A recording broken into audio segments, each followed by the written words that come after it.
자기의 죽을 때까지 순자산 목표는 지금의 10배래요. 만약에 남은 수명이 40년이면 매년 내 재산이 5.9%씩만 올라가도 40년 후가 되면 내 재산이 10배가 되는 거예요. 안녕하세요, 대표님. 네, 안녕하세요. 오늘은 또 어떤 주제로 얘기해 주시나요?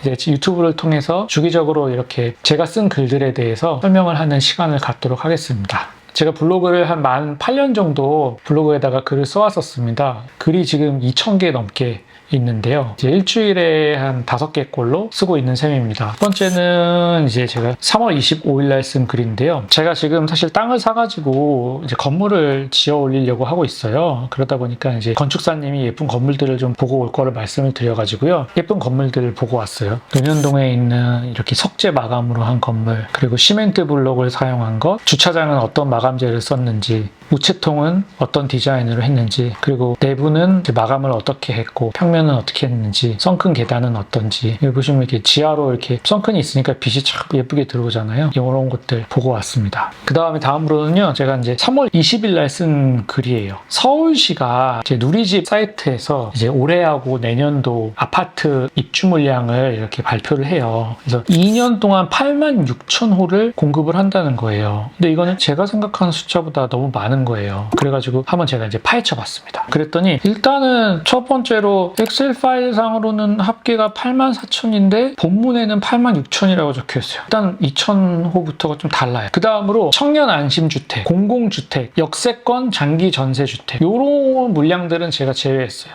그리고 추가적으로는 제 임의의 기준인데 200세대가 안 되는 물량들도 다 제거했어요. 지금 언급한 뭐 청년 안심주택이나 그런 것들이 어느 정도 수요는 흡수해 주겠지만 저는 이제 투자라는 관점에서 이야기를 하는 건데, 이제 투자자가 원하는 서울의 아파트만 이제 소팅을 한 거죠. 그래서 말씀드린 유형의 주택들을 다 제외하고 나니까 57,000호가 나오는 거예요. 그러면은 이게 2년 동안 공급되는 거니까 나누기 2를 하면은 대충 29,000호 정도가 1년에 공급이 되더라고요. 그러면 29,000호는 과연 많은 것이냐를 제가 이제 써놨어요. 서울의 아파트는 대략 170만 호 정도가 있어요. 그 아파트의 수명을 이제 한 50년이라고 가정을 하면은 1년에 2%씩은 사라지는 거잖아요. 그러면 2%에 해당하는 34,000호 정도가 공급이 돼야 딱 그 170만 호 현상을 유지할 수가 있는 거예요. 그리고 추가적으로 요새 인구 절벽 얘기 많이 하잖아요. 그래도 아직까지는 서울의 가구 수가 늘어나고 있거든요. 최근에 한 3년 정도를 보면은 서울 가구 수가 그래도 1% 이상씩 늘어났어요. 그래서 이제 보수적으로 그래도 한 1%가 늘어난다고 가정을 하면은 170만 호의 1%인 한 17,000호 정도는 공급을 해야 돼요. 그러니까는 34,000호 곱하기 17,000에서 1년에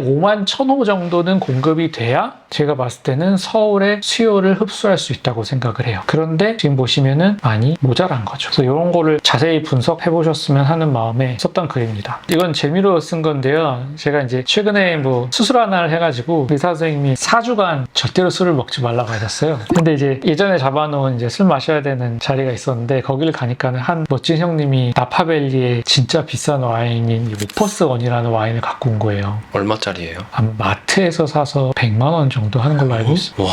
네. 근데 이날 진짜 조금만 마셨습니다. 그러면서 제 스스로를 제가 되게 칭찬을 했어요. 나의 절제력이 이렇게 강하구나. 그리고 그날 심지어 이게 프랑스산 와인, 이것도 뭐 100만 원 근접하는 와인이거든요. 이것도 갖고 오셨는데 역시 아주 조금만 맛만 봤습니다. 그 다음에 트친 글인데요. 제가 얼마 전에 어떤 형님을 만났는데 이미 저보다 재산이 10배 이상 많으신데 자기의 죽을 때까지 순자산 목표는 지금의 10배래요. 그래서 제가 깜짝 놀란 거예요. 너무 과격한 거 아니시냐 이야기를 했는데 이분이 그러는 거예요. 내가 앞으로 40년을 살 텐데 40년이라는 기간 동안이면 그렇게 과격한 건 아니다. 그래가지고 이제 집에 가가지고 계산해 본 거예요. 만약에 남은 수명이 40년이면 매년 내 재산이 5.9%씩만 올라가도 40년 후가 되면 내 재산이 10배가 되는 거예요. 그리고 내가 50년을 더 산다고 치면 매년 4.7%만 올라도 내 자산은 지금의 10배가 돼 있는 거예요. 이 말 들으니까 되게 돈 벌려고 막 초조할 필요 없겠구나. 장기전인데 천천히 이렇게 여유를 갖고 해야 되겠구나. 그런 생각을 하게 되더라고요.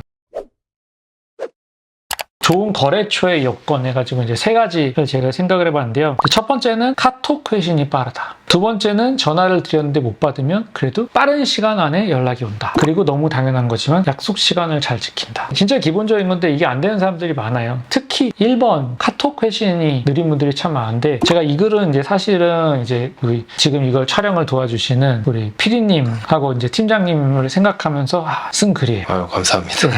워낙 빠르게 달아주시고 하는 게 제가 되게 감동을 받았거든요. 그 생각하면서 쓴 글입니다. 그 다음에 제가 이제 신문도 이렇게 전 지면신문으로 보거든요. 지금 이 글 같은 경우는 이제 한국은행 이창용 총재가 이제 금통이 끝나고 간담회를 한 거예요. 이분의 워딩 이런 거는 진짜 줄치면서 읽어야 되거든요. 금리의 향방이 투자자들한테는 너무나 중요하니까요. 물가 상승률이 충분히 떨어지지 않아서 이번에는 금리를 동결했다. 하지만 금통위원 중 한 분은 3개월 후에 이제 금리 인하 가능성을 열어둬야 한다. 그 기사도 보면은 어떤 부분은 기자가 쓴 것도 있고 어떤 부분은 이제 인용을 해버리잖아요. 저는 인용하는 그 워딩을 되게 집중하거든요. 그리고 경제 성장 전망치는 2.1%로 유지를 하고 제가 중요한 포인트를 본 게 수출 증가율은 이제 3.3%에서 4.5%로 올라갈 거고 그거에 따라서 이제 경제 성장률이 한 0.1% 올라갈 건데 이 대부분은 IT 쪽이다. 한국은행이 딱 그렇게 얘기를 하더라고요. IT를 수출하는 거예요. 그렇죠. 뭐 대표적인 게 이제 반도체잖아요. 그래서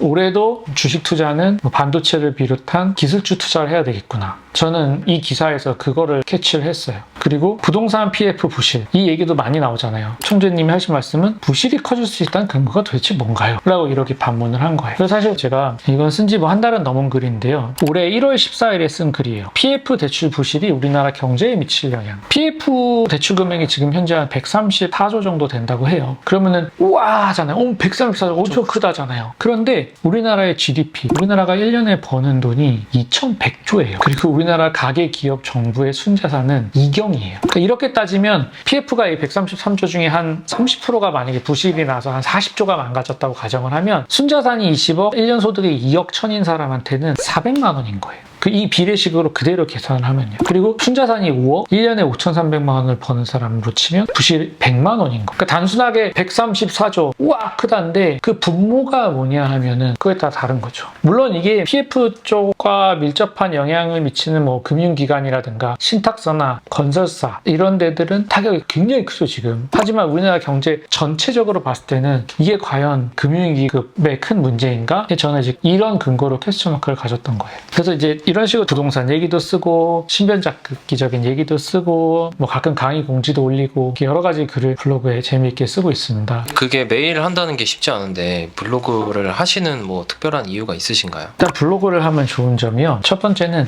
쓰기를 함으로 통해서 두뇌가 막 깨어나는 그런 느낌을 어느 순간 받았어요. 어떻게 보면 다른 사람한테 글을 통해서 다시 설명을 해야 되기 때문에요. 제가 이걸 얼마나 정확하게 알고 있어야 되겠어요. 제가 정확하게 이해하고 다시 정리를 해서 글로 표현함으로 인해서 이 정보가 완전히 제 거가 되는 거예요. 또 블로그 하면 어떤 장점이 있냐면요. 인지도가 쌓이잖아요. 그러면은 만날 수 있는 사람이 늘어나요. 뭐 연락이 따로 오는 거예요? 뭐 그런 경우도 많고요. 제가 만나고 싶은 사람한테 그냥 다이렉트로 저 이런 사람입니다 하고 제 블로그를 주소를 보내는 거예요. 그런데 뭐 어떠한 이유 때문에 만나고 싶습니다 하면 만나주고 아니면 어떨 때는 소개로 만나야 되는 경우 있잖아요. 그러면은 제 소개하는 사람이 민경남은 이런 친구입니다라고 제 블로그를 그냥 보내버릴 수가 있잖아요.